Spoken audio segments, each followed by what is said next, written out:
Well, hello, Lucy here. What glorious sunshine we've had today. Hopefully you've had it where you are too. Now, I generally complain about the weather. Over the last few weeks and months, our winter seems to have dragged on and on and on. I know people that even had their heating on still last weekend.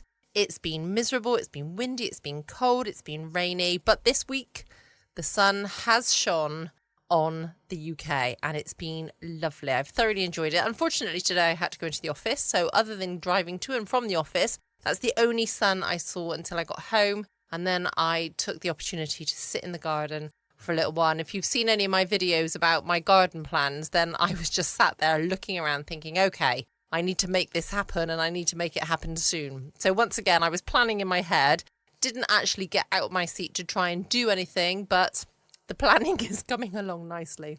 But there we go. So I hope you've had a good Wednesday. Happy hump day. I'm completely thrown this week with what day of the week it is, with Bank Holiday Monday. Yesterday I thought it was Monday. Today I thought it was Tuesday. But weirdly, for some reason, tomorrow I keep thinking it's Friday. What's that about? But not to worry. Anyway, tonight, of course, it is Wednesday night. I nearly said Thursday then. Wednesday night. And it is yours truly, Johnny Dollar. Tonight's episode is called The Hapless Hunter Matter. And it was first broadcast on the 8th of December, 1957. Johnny Dollar. Jerry Holland, Johnny. Tri-Mutual Insurance Limited. Oh, sure, Jerry. How are you? The name Curtis Randall mean anything to you? The banker here in Hartford? That's the one. He's also one of our big policy holders. At least he was. Oh, what's happened to him? Day before yesterday, he and a friend of his, a fellow named Byron Peters, they went deer hunting over near Kingman, New York. And? They hired some old character in the neighborhood to act as guide. Randall and Peters didn't know it, but the old goat was an alcoholic. So what happened? At the end of the day's hunt, they raised Cain with Curly because he hadn't found them a deer. Curly, the name of the guide, huh? Yeah. They had a big argument. Over 500,000. 100. Wow. Who's Randall's beneficiary? His hunting companion, Peters. Peters? No wonder you want me to investigate. Johnny. Only this one looks too easy. Wait, Johnny. I'll be right over.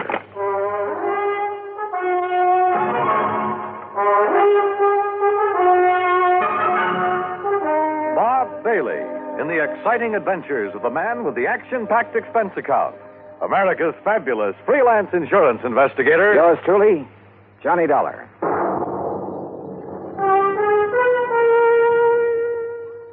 And now, Act One of yours truly, Johnny Dollar.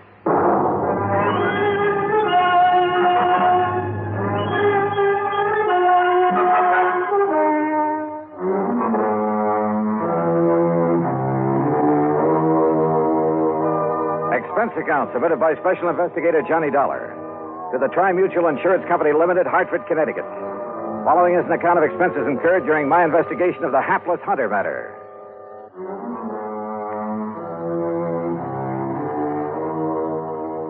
Expense account item 1, 95 cents for a taxi across town to Tri-Mutual in the office of Jerry Holland. As I opened the door, he met me halfway. Hey, what was the idea of hanging up on me, Johnny? Then when I tried to call you back, you'd left. Well, sure. I figured if this thing only happened a day or so ago, the faster I could get working on it, the better. Well, I'll go along with you on that, but Where's now... this man Peters? In the hospital. Because if anybody should be suspect, he should. After all, as a beneficiary... What did you say? I tried to tell you on the phone, only you hung up. Byron Peters is in the hospital. Where? Over in Kingman, New York. Why? Because he was shot up, too, by that drunken guide when he tried to prevent him from killing Randall. Oh. Then Curly killed himself. Yeah. You know, if you'd stop going off half-cocked, you might get somewhere on this case. If it really is a case. Sorry, I guess I jumped to a conclusion You sure before. did. Oh, $500,000 is still a lot of money. Sure it is. If you need it. And Byron Peters doesn't? Well, according to the local police chief who called me, it was in Byron Peters' brand new Eldorado that they drove over to Kingman. It was Peters who arranged for the guide service. It was he who supplied the guns and equipment. Yeah, okay, Jerry. I'll take your word for it. What hospital is he in over there? Angel of Mercy. It's the only one. Any other information I ought to have? None that I can give you. As I told you, this is just routine because of the money involved, company policy. Of course, for your report, you might try to find out if this old Curly Summers, the guide, had any reason to have it in for Randall. Randall knew him before, huh? Huh? I thought you said Peters arranged for the guide. Oh, I guess I did. But now, Let Johnny... me have Peters' home address, will you? And Randall's. Well, sure, why not? And I hope you don't think... Did you know Randall well? Yes. Was he a drinking man? One martini before dinner, that's all. There you are. Why? How about Peters? Oh, I don't know. What difference would it make? Oh, just wondered. Don't kid me, Johnny. You've got something up your sleeve. Why, Come Jerry. on now. What is it? You know something about these people that I don't? Not a thing, so help me. But $500,000 is a lot of money. And I tell you that if you suspect Byron Peters, you're crazy. Did I say I still suspect But the him? way you've been talking. Did I? Well, no. Well, I do. Sure, with so little to go on, I had no reason at all to suspect Peters. Except for a hunch. But hunches have paid off for me more than once. Expense account item 2380, a tank full of gas for the drive across Route 6 to the New York state line. There I picked up 9W, then 212 to Kingman. I found the Angel of Mercy Hospital on the way into town. The chief resident physician, Dr. Matthews, was completely cooperative and of no help whatsoever. Quite pointless to see him at the moment, Mr. Dollar. Oh, what do you mean, Doctor? Mr. Peters is sleeping under sedation. Oh? I'm afraid the ordeal with the police left him quite exhausted. The police have already seen and questioned him? Yes, and they had no business questioning him so long in view of his condition. Shock, you know. Tell me something. Do they suspect that he killed Mr. Randall, too, then wounded himself for an alibi? You mean that you do? Yeah. Do they? Oh, my boy, you must be joking. Of course not. Oh? Why not? Whether you realize it or not, and you will, if I permit you to see Mr. Peters, see the manner in which he was wounded, see the extent of his wound. I'll realize what? Oh, my boy, I asked you a question, Doctor. You will realize how impossible it would have been for him to shoot himself in that fashion, how narrowly he himself escaped death at the hands of that rum-crazed guide. You're sure, Doctor? Of course I'm sure, and so are the police. Well, where does that leave me? If I may say so, with egg on your face. Act Two of yours truly, Johnny Dollar, in a moment. And now, Act Two of yours truly, Johnny Dollar, and the Hapless Hunter matter. A hunting guide had run amok near the little town of Kingman, New York, and, according to report, was responsible for the death by shooting of wealthy banker Curtis Randall for the wounding of Randall's companion, Byron Peters. But Peters is beneficiary of Randall's $500,000 insurance policy. So, naturally, the old bug of suspicion began to gnaw away at the back of my brain. Until, that is, I saw Peters, his wounds, the x-rays, and finally talked with Captain McManus at the local police headquarters. Well, sure, we talked to Peters, Mr. Dollar, but only to find out exactly what happened when old Curly went off his rocker and started spraying lead with his hunting rifle, then shot himself. Then my suspicion that Peters might have done the shooting. Well, didn't you see how Mr. Peters was hit by that 30-30? Now, look. He saw Curly pull the rifle on Mr. Randall and shoot him down. Yeah. Yeah, so he lunged at Curly like this. Curly whirled around, pulled the trigger. Yeah. Well, the x-rays I saw. Sure. Well, then you know. When Peters lunged at him, the bullet creased his head from the top, went right through the muscles in the back of his left shoulder, and landed in the floor. So it's pretty obvious that Peters couldn't have shot himself. Well, it's impossible. He would have had to have arms 5 or 6 feet long to shoot himself in the top of the head at that angle. Hey, when did you first learn about this whole thing, Captain? When Mr. Peters came to, he phoned me from up at Curly's cabin where it happened. I went up there right away. And? Curly and Randall were dead. Peters was still lying next to the fireplace where he'd fallen. What, if he was able to phone you? He pulled the phone over to him by the cord. Still had a good right hand, you know. Oh, I see. Where were Randall and Curly? Randall by the front door with a bullet in the back of his head. Curly lay between them. Just how much do you know about this Curly character? Well, that's the part I don't understand. Why he did it. I heard he was an alcoholic. Sure, he was a town drunk in a harmless sort of a way, except when he'd go off on a rampage and get into a fight or two, but never during hunting season. Uh-huh. Well, what did he do? Odd jobs of any kind, most anything. People had always refused to pay him until the job was done. To make sure he'd stay sober, huh? Well, at least reasonably sober. And just as soon as he got paid, he'd buy a lot of cheap whiskey and hole up in his cabin. That's where the murder occurred. Except during hunting season. Then he'd never touch it. He was a good guide, Mr. Dollar. He made a lot of money from the people who came up from New York City and Hartford and such. That's the part I don't understand, his hitting the bottle during the season. Well, did he ever have any trouble with his clients before? Oh, he'd bellyache about them being so rich when he was so poor, that sort of thing. But he'd have to get awfully drunk to... I swear I don't understand it. Yeah. Well, look, Captain, I'd like to see the bodies of Mr. Randall and Curly. Are they still hereabouts? Still over at the coroner's office. Then let's go, huh? I wasn't quite sure what I was looking for. Maybe that's the reason I found it. At least found something that started that old suspicion bug gnawing away again. Peters, back at the hospital, had had a bad powder burn on his forehead, next to where the bullet had creased him. Okay. He had said that Curly the guide pulled the trigger when he lunged at him. Randall, there at the coroner's office, had no powder burns. Okay. It was apparent that he had been shot from across the room. But Curly, who was supposed to have shot himself upward through the jaw, also showed no sign of powder burn. Sure, the bullet hole indicated he could have shot himself by holding the gun at arm's length. A .30-30 is fairly short. But no powder burn. I said nothing of this to Chief McManus. Well, it pretty much bears out what Peters told me and I told you, doesn't it?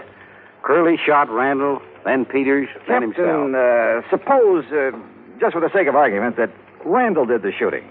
First, that is. Well, now, Mr. Dollar... Wait, speaking of argument, Peters said that Randall and Curly had a pretty big one. Because Curly didn't find him any dare. That's when he started to get drunk and abusive. But as for Mr. Randall... On the other hand, suppose that Peters started the whole thing. Oh, now, look, that doesn't make any sense. Then try to kill himself? Well, isn't that what you're saying Curly did? Well, sure, but that's different. No good old bum realized he'd gone too far. There was no other way out for him. But a man like Peters, with money, everything he wants... Where's this cabin of Curly's? Quite a way. 10, 12 miles. How do I get there? Straight down Pear Street to the mobile gas station. You know where that is? Yeah, I saw it on my way in. Okay, you turn left there. You go 6 miles, then take the first right-hand road right up the side of Deer Mountain until you get there. Okay. Oh, here's the key to it. Oh, good, thanks, Chief. I'll see you later. You want me to go along with you? No. According to you, this hunch of mine is all wrong. I'm sure of it. Okay, then. I'd better wing it alone. From the outside, Curly's cabin was a shack, nothing more. And there were enough cheap whiskey bottles scattered around the yard to sink a battleship. Inside, however, it was pretty comfortably fixed up. And back under the kitchen sink, I found a case of Prince Francis Scotch, nearly full. Had Curly suddenly changed his taste for the better? Or had somebody decided to bait him with it? By the dark stains on the floor, I could see where both Randall and Curly had fallen. Where Peters had gone down, there was also the rifle slug embedded in the floor. And then I noticed the angle at which that slug had ended, as though it had been fired from the ceiling, certainly from higher than any normal man could reach. And Curly was only 5 foot 2 or 3. Then I saw something else, a heavy cord hanging down from one of the rafters above where Peters had lain. It was frayed at the end as though forcibly broken. Now, suppose someone had hung a loaded rifle there by the trigger so the slightest pull would set it off, had stood under it holding the muzzle carefully next to his head to one side, just close enough to...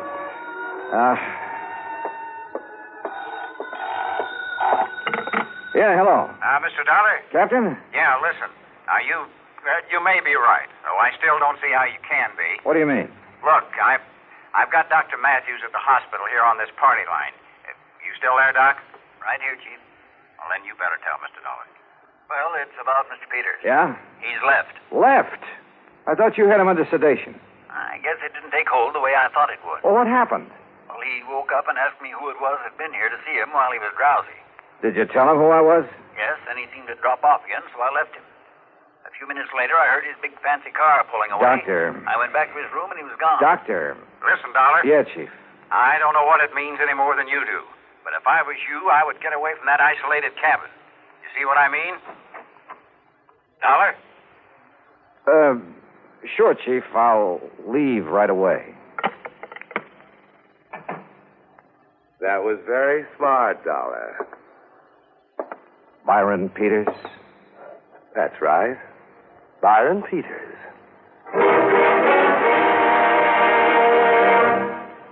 Act 3 of yours truly, Johnny Dollar, in a moment. And now, Act 3 of yours truly, Johnny Dollar, and the Hapless Hunter matter.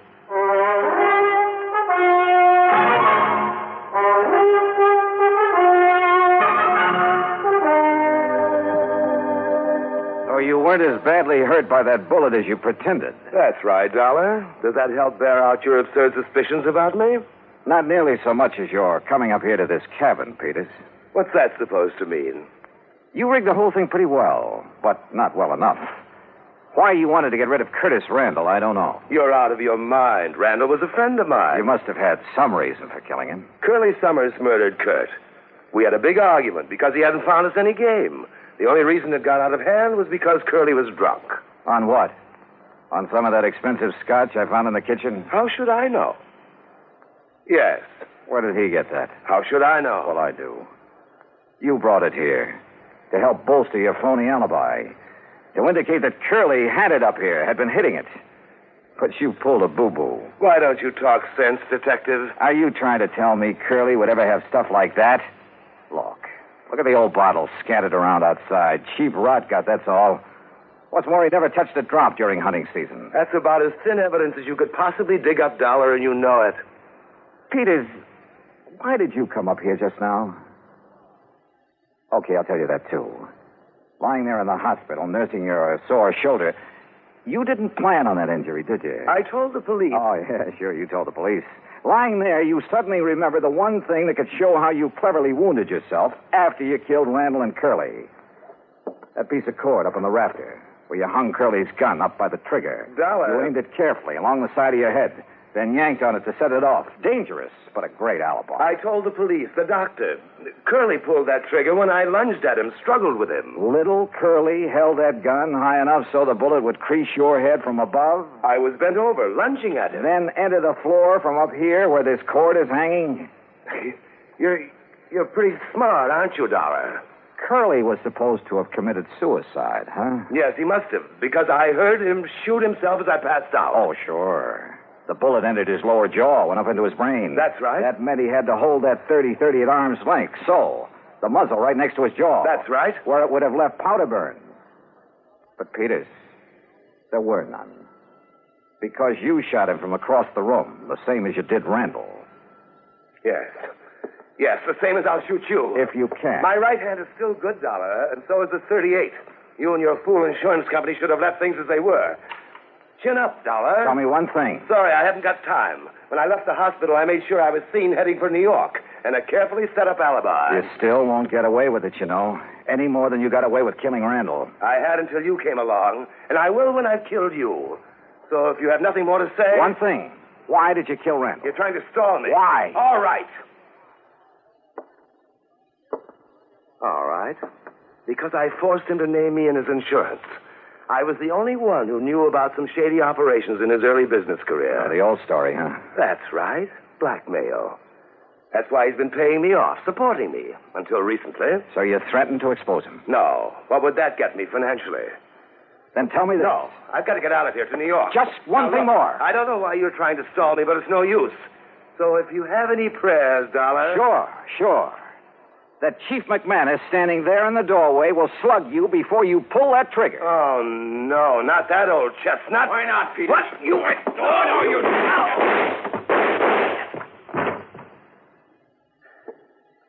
Doggone it, Dollar. I thought I told you on the phone to get out of here.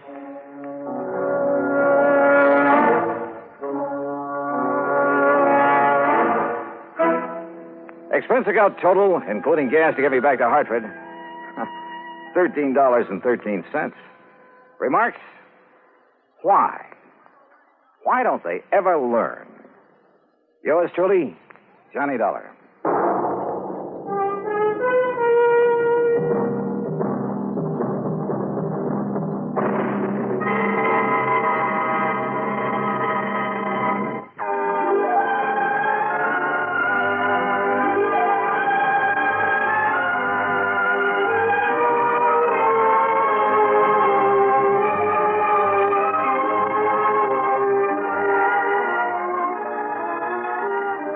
This is the United States Armed Forces Radio and Television Service.